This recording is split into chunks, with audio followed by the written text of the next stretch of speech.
Hello ladies and gentlemen, and welcome to today's episode of Erongo Talk. My name is Leandra Low and I am joining you from Die Muschel Books and Fine Art here in Swakopmund. And I must say, I feel like a little kid in a candy store because I am surrounded by books and fine art. Now, if you are a book lover and an art lover, this is definitely your place to be here in Swakopmund. Now, as usual, I'm going to bring you the latest news, the weather and tides. And for our interview today, we chat to Roux-che Shidute, who is from Walfish Bay, and she was on a rotary student exchange program in France for about a year. Now, she's going to tell us about her experience. So please don't go anywhere. We'll be right back after this.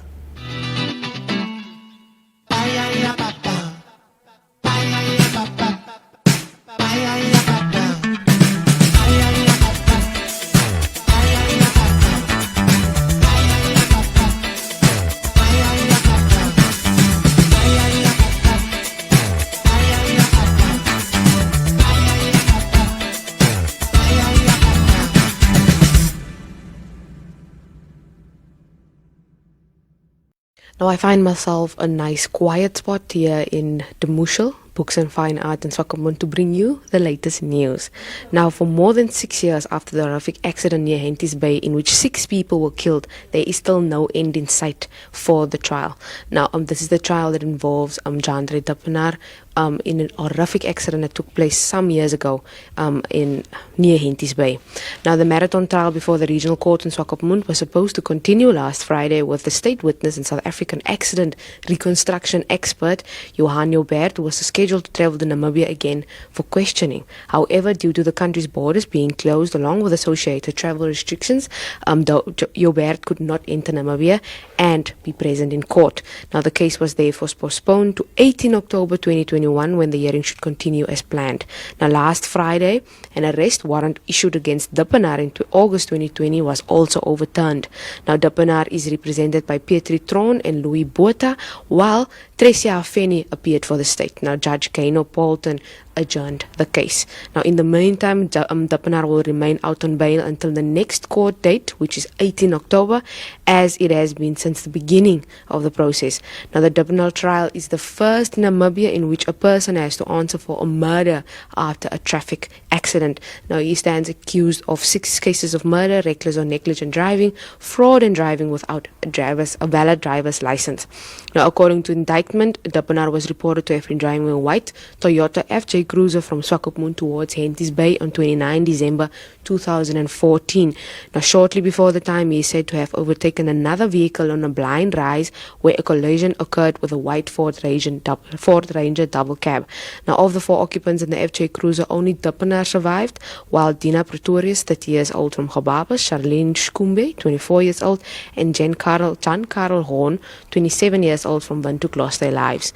Now, the visiting German family in the Ford Ranger, that is Marco Josko, his wife Stephanie Shermak Josko, and the eldest daughter Alexandra Josko died at the scene, with the only survivor, with only the youngest daughter Antonia, who is 16 years old at the time, survived. Now, let us know what you think about this lengthy case of the Dappenaar case in the comments below. And then the Tunakor group confirmed yesterday that a crew member on board one of their vessels unfortunately passed away on Tuesday. Now, Tunakor CEO, that is Peya Hitula, said that the man 47 was on board the vessel Tunga. Now, he said that the crew member passed away while they were on the way to port to seek medical assistance for the crew member. Now, he said that the crew member displayed a health condition on 8 February that quickly deteriorated despite efforts on board with medical advice to assist him. Now, he said that the vessel was working around 42 hours from the nearest port at the time, and the vessel was still 24 hours from port at the time of his passing. Now, Hitula also asked that the family members be respected, as well as the crew members be respected in this time of mourning, and that no speculation should be made about the cause of his death until the medical report says what caused his death. Now he said like all established medical protocols are being followed, and that the crew members are currently receiving counseling. But you can read this and so much more, just like all of these books here, on our website. That's at www.erongo.com.na. That's www.erongo.com.na, because we have a wide range of articles, of news that's happening right here in the Erongo region.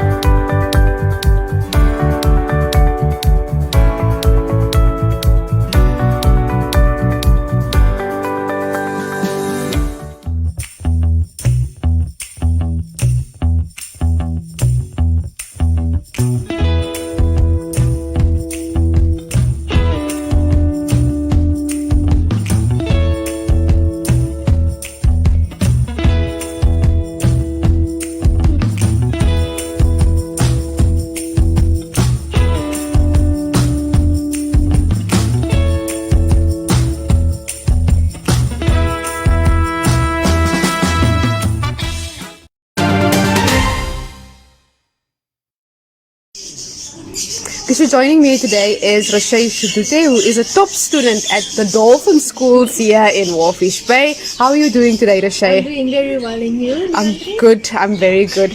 Now it's so lovely to see you again, and we are going to talk about the Rotary exchange program you did in France. Yes. Could you tell us something in France? Just introduce yourself in France. Okay, je m'appelle Roux-che, j'ai 20 ans et j'ai passé un an en France. Oh, it's such a beautiful language, my goodness.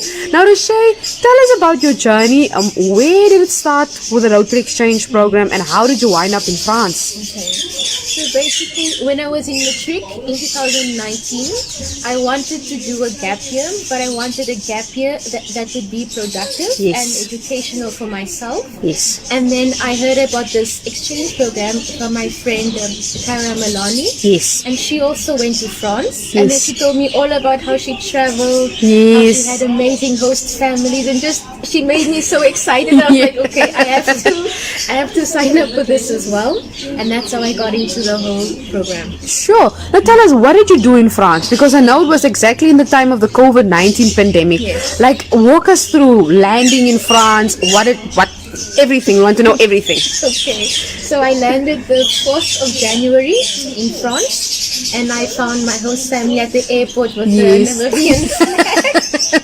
With the Namibian flag, and then they greeted me, and I felt normal. I didn't feel scared or nervous. I really felt at ease with my host family. And then we had an hour and a half drive home. I settled in, we had some lunch. It was very relaxed. I wasn't stressed at all. Yes. Because I thought living in a stranger's house, I would feel a bit timid and a bit scared, but no. It was all, it all went well. Mm-hmm. And then a few days later, I started school. Yes. And they put me in matric. Aha. So then I started in matric again, but it was in French, so it wasn't the same at home.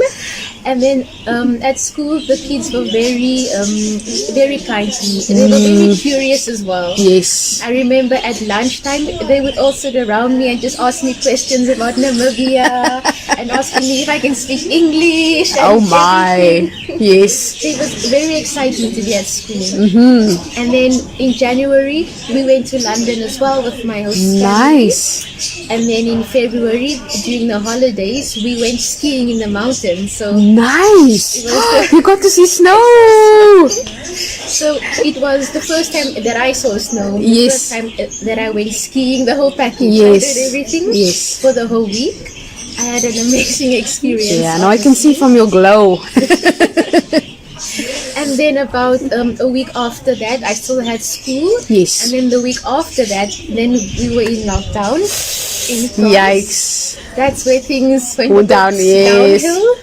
But during confinement, we did a lot during confinement. I still did online school with my school in France.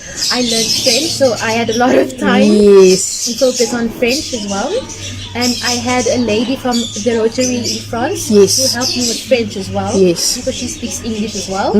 So I had online Zoom classes with her twice a week during confinement. We did sport during confinement. My first host family bought a jacuzzi. We were in the jacuzzi. Wow, nice. So confinement, it wasn't great, but it wasn't terrible as well. Because that's just life. You can't do anything about it. I just accepted it and move on. And I moved on. Now, this was a gap year program basically for you. Now, what are your plans for this year?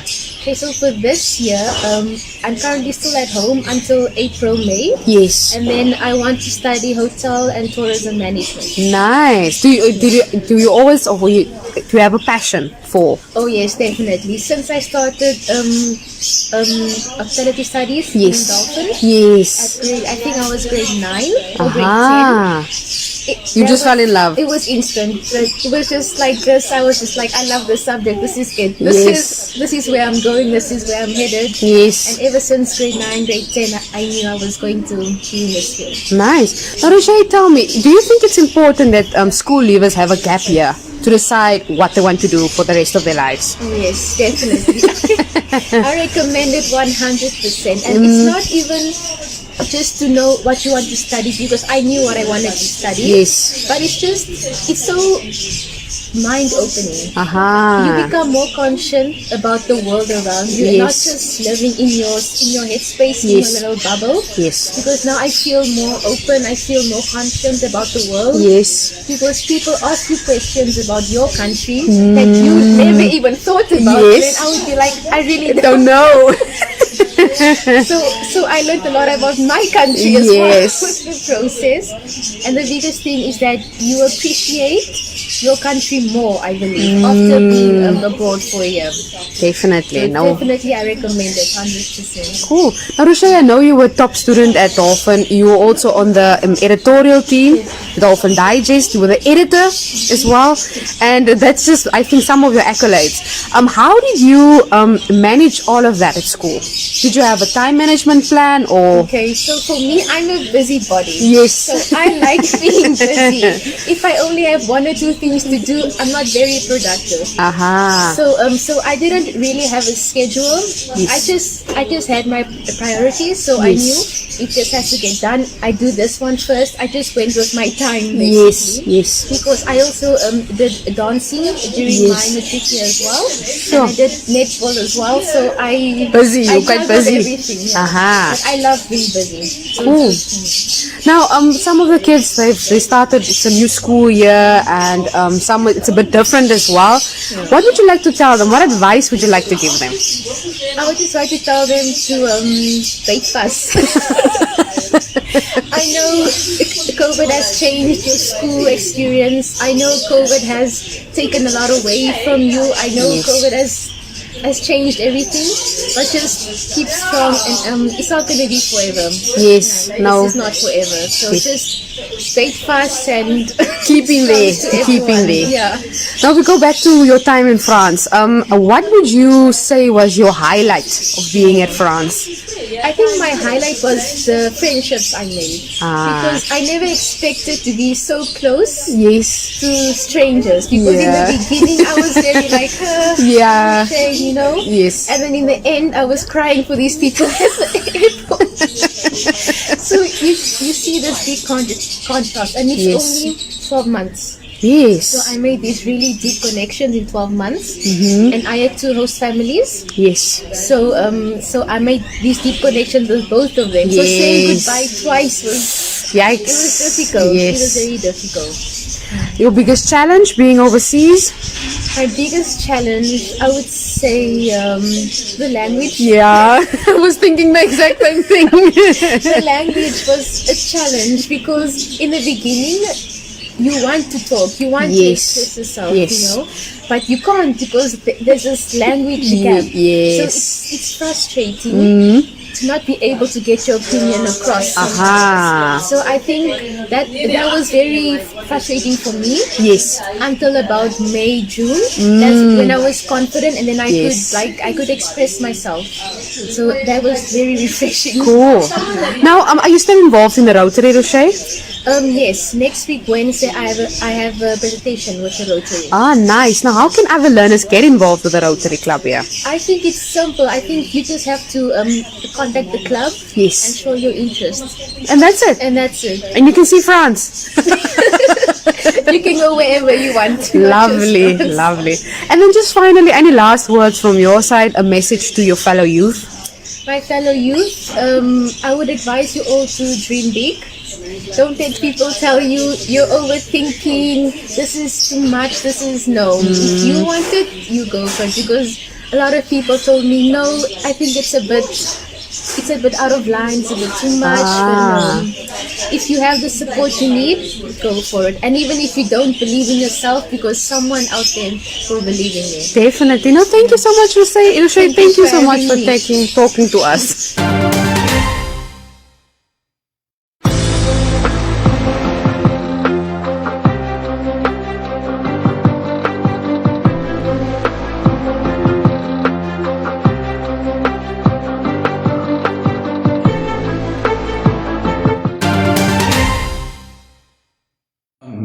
And I've been asked to do a quick tip on study methods. Basically, there's this amazing thing that we've got in our head, and it's called the brain, and it's got over 80 billion neurons, and which is 10 times more than the total number of humans on this earth. So we've got an amazing machine, but we need to organize it. We need to pump its tires. We need to put petrol into the system. So what I would like to introduce you to is, let's quickly ask you the question. Do you know the alphabet? No brainer. Of course you know the alphabet. A, B, C, D, E, F, G. No, but if I were to ask you an exam on the alphabet, would you be able to start with P and say it backwards, skip 3, say backwards, and skip 3 again and say that backwards? Not quickly. So, isn't this exactly what is happening during exams? That we're not prepared. The brain is good, we're not prepared. So what I would like to introduce us to is this system, and it's called the PQRST. So, it has something to do with alphabet. So PQRST, the first one is preview. So you need to preview what you're going to be doing. You check through, you take a helicopter vision of the work that you need to do, so that you know more or less where you're going, and your brain starts working in the background. It's like this computer, this background processing. Things are happening there. Preview, helicopter view. Q. Look at the kind of questions that one would need to answer during the study time. So if this is going to be the kind of things that you will be dealing with, just roughly get that into your head, the questions that you will have to answer. Of course, you're not going to do exam questions yet. You haven't read it, you haven't studied it. So just the broad outline, again, bit of helicopter vision. Q, R, this is where the graph comes in. This is where the reading comes in. R for reading. You need to read through this stuff, and it's just something that I like doing. I can't read without really making marks and things in my book. So maybe you should buy your own book and just get it marked full. So reading, you need to read, and whilst you're reading, just draw a picture of what you are busy doing. I like doing mind maps, because the mind map stimulates the right brain. Right brain is form, right brain is long-term memory. So in a mind map, or if you like doing other summaries, Unani to summarize. So where are we now? We are PQRS, S for summary. So now you've summarized the whole thing. I like mind maps. It just draws out, just gives me a one-pager of what I've studied. I can even make little tentacles down and have the most important words of something that I had to learn. So S for summary. Then T. This is now exactly what you need to do. You need to test yourself. And it's because otherwise, if you don't test yourself, you're just going to say, I know the alphabet, A, B, C, D, E, F, G, N. No, you're going to lose. So you need to test. Get old questionnaires, get old test papers. And then when you test yourself and see that, oops, I need to engage low four-wheel drive, or I'm really stuck, you can then go back into your book, have a look what's cooking there, and just do it. So PQRST, T for testing, practice. Practice makes perfect. And I'm telling you now, you're going to get 15% more if you do it that way. Perfect. Except those guys that I had 100% already. Can't get that. Go for it.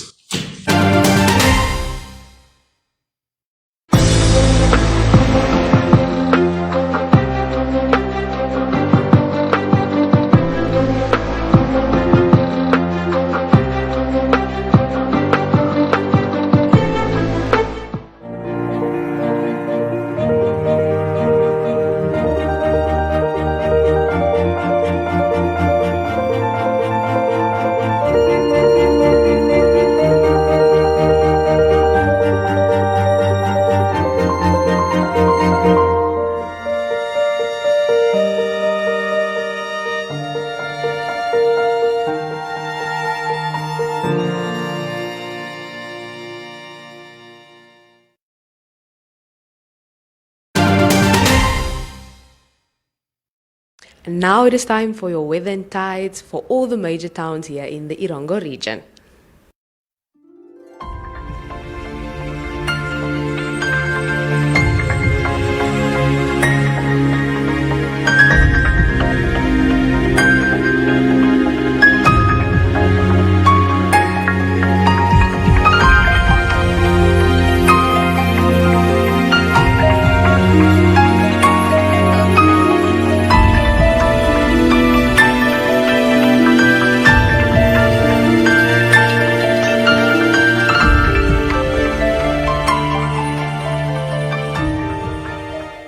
Hi everyone, my name is Katie. I'm the Junior Mayor of Swakopmund. Keep on watching Erongo Talk. Now I must say it's official. I'm going to stay here forever at the Muschel Books and Fine Art in Swakopmund. Now they are open Mondays to Sunday. How awesome is that? Only on Sundays they open a bit later, that's at 10 o'clock, but every day from 8:30.